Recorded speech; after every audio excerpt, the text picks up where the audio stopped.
Hey, welcome. So let's talk about stress. We all feel it, right? That pressure, that tension. But what if the goal wasn't to just get rid of stress? What if we could actually change our relationship with it? Well, that's exactly what we're going to dig in today. The science behind how you can do just that. I mean, this just hits home, doesn't it? Think about it. The sheer amount of stuff coming at us all day. You've got work deadlines, family stuff, and oh yeah, the constant ping of your phone. It's like a nonstop attack on your brain, and it's no wonder we end up feeling totally frazzled and just out of control. And that is the big question, right? This is what we're really getting at. Look, we can't always control the chaos out there, but the science is pretty clear. We have way more power than we think to control the world inside here. Okay, let's dive in.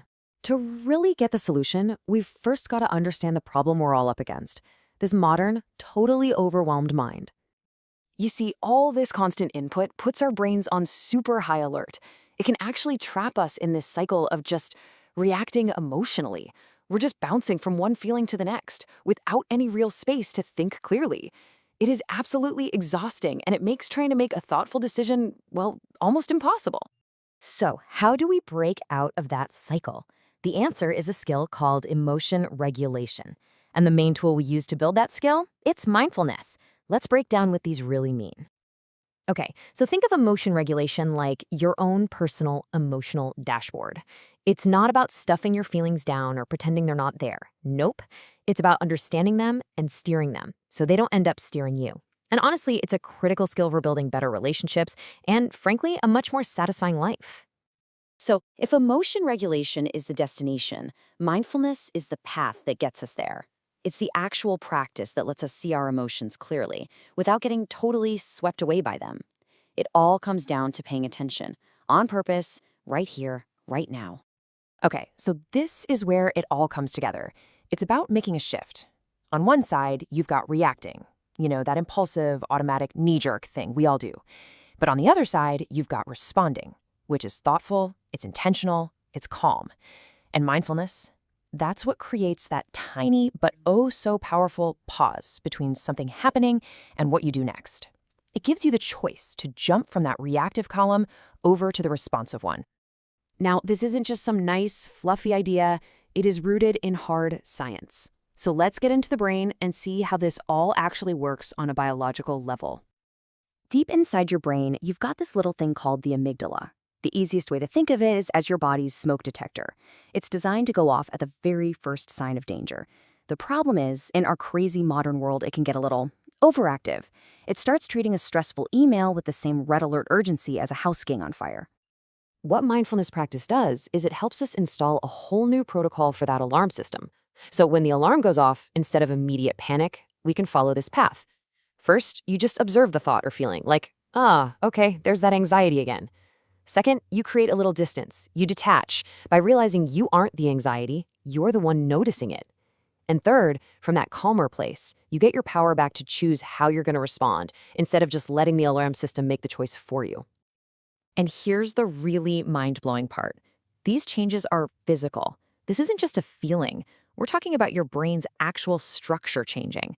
The research is solid. Mindfulness practice literally rewires the brain. It can calm down that amygdala alarm system. It can beef up the parts of your cortex that are in charge of smart decision-making. And it even improves how different parts of your brain talk to each other.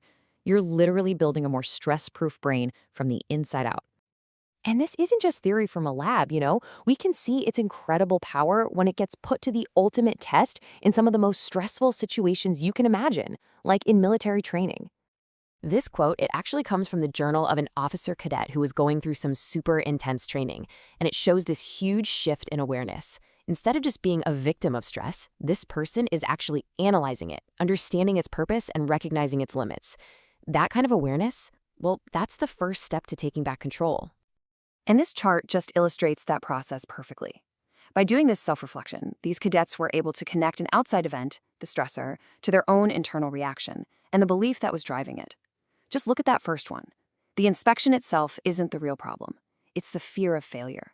And that insight is the key that unlocks the ability to change the response. It's brilliant. This is basically the magic of resilience. Self-reflection is the catalyst. It's the thing that transforms the raw, chaotic energy of a stressful event into the structured strength of a resilient mind. We don't just have to endure stress, we can actually learn from it and turn every single challenge into a training ground for a stronger version of ourselves. Now, the principles that are forged in these super high-stress environments, they're not just for soldiers. They are for every single one of us navigating the pressures of modern life. So, how do we bring this power into our own daily routines? Well, the good news is, it's a lot more accessible than you might think. You can start really small with simple things like these. Just taking 1 minute to focus on your breath can literally calm your nervous system right down. A quick body scan can help you release tension you didn't even realize you were holding on to. And mindful journaling, just like those cadets did, it helps you process what's happening and gain that critical insight. These aren't huge time commitments, They're the small hinges that swing really big doors. And that right there, that brings us to the ultimate takeaway. Mindfulness is not about having a perfectly empty mind.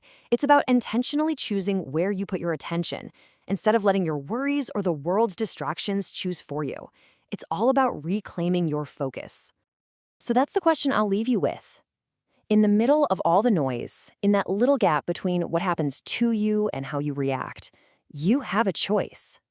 So what are you going to choose to focus on? Because the answer to that question, well, it can change absolutely everything. Thanks for joining me.